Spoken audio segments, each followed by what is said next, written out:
Okay, we're focusing on something today that affects you literally every single day as you get older, especially if you're in your 60s or beyond. We're talking about your leg strength. Today, we're taking crucial clinical research and turning it into a really clear roadmap to help keep you independent. But first, I want you to answer a pretty simple, yet incredibly revealing question about your mobility right now. Think about this for a second. Next time you're sitting at the dining table, try to stand up without pushing off the armrests or, pushing on your knees. In a clinical setting, this is known as the 30-second chair stand test, and it measures your functional power, basically your actual leg strength. If you find that you absolutely have to use your hands to safely get up, well, it's a major sign of weak leg muscles, which happens to be a leading cause of falls. But hey, please don't worry. A poor result here, it is not a diagnosis. It's just your starting line, and we are going to fix it. So here is our roadmap for this explainer. We're going to uncover the hidden muscle thief, assess your fall risk, reveal the secret to rebuilding strength, walk through some essential balance and leg moves, and then finish up with daily habits for your independence. Part 1. The hidden muscle thief. So, what's actually happening to our bodies as we age? The medical term for it is sarcopenia. The National Institutes of Health defines this simply as the natural loss of muscle mass. It starts earlier than you might think. Around age 30, you start losing about 3 to 5% of your muscle mass every decade, and then it really accelerates after 60. Now, while this is completely natural, too much muscle loss leads to weakness and a significantly increased risk of falling. It's literally the reason why jars suddenly get harder to open and stairs start feeling way steeper. Now, there is a massive misconception out there. I hear it all the time. But I walk every day, so my legs should be strong. Well, studies show that even active older adults who walk daily still lose leg strength. Think of it like this. Walking maintains the exterior of a building. It's great. It keeps your heart healthy. But strength training, that's what actually adds new bricks to the foundation. Walking alone just won't stop sarcopenia. You really need resistance. Section 2. Assess your fall risk. All right, this is a pretty powerful number. The CDC reports that roughly 1 in 4 adults over the age of 65 falls each year. 1 in 4. It's a leading cause of injury that can seriously threaten your independence.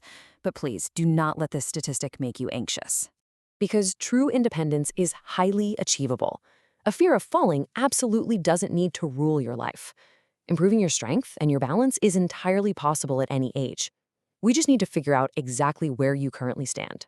So let's assess your risk honestly with a quick snapshot of the CDC's fall risk assessment. Do you ever steady yourself by holding onto furniture as you walk across a room? That's called furniture surfing, and it's a measure of poor balance. That's 1 point. Do you often have to rush to the toilet? That increases your risk of tripping. Another 1 point. Using a cane or having fallen in the past year?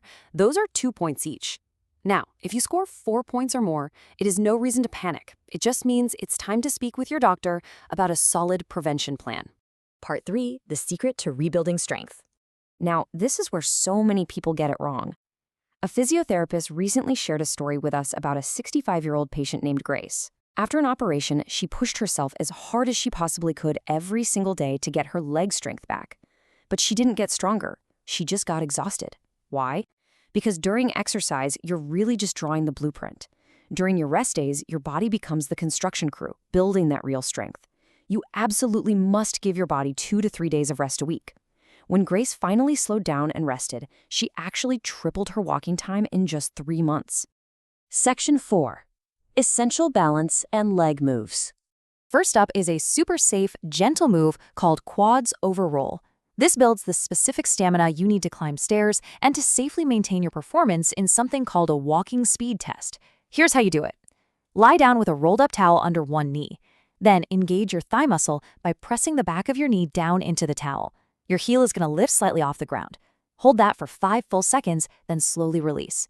If your muscle trembles a bit or you can't hold it very long, that just means your mind-to-muscle connection is waking up. Improvement happens really fast with this one. Next is the single leg balance. This is a standard assessment from the Mayo Clinic, and it perfectly mirrors the classic 4-stage balance test. Stand up and safely hold onto a heavy, stable piece of furniture. Lift one foot by bending at the knee and try to hold it for up to 30 seconds. This is measuring your core stability. Now, if you can only hold it for 2 seconds, that is perfectly fine. That's just your baseline. As your balance improves over time, you can try holding on with just one hand, or eventually just your fingertips. All right, let's build on that with a static low-angle squat. This one is fantastic for overall knee strength and protecting your joints. Lean your back flat against a wall, step your feet out a couple of feet, and safely slide down. And listen, you do not need to go down far. Even a 25% slide down the wall is a really great start. Just find a comfortable bend, hold it for 10 seconds, and slide back up. If your legs feel weak, don't force it, just go to a depth that works for you. It's all about starting exactly where you are today. Our fourth move targets the ankles. Think of your ankles as your body's trip prevention center. They are absolutely crucial for safely executing movements like the heel-to-toe walk test. Stand holding a chair for safety. Shift your weight forward, lift your heels, and hold for 5 seconds.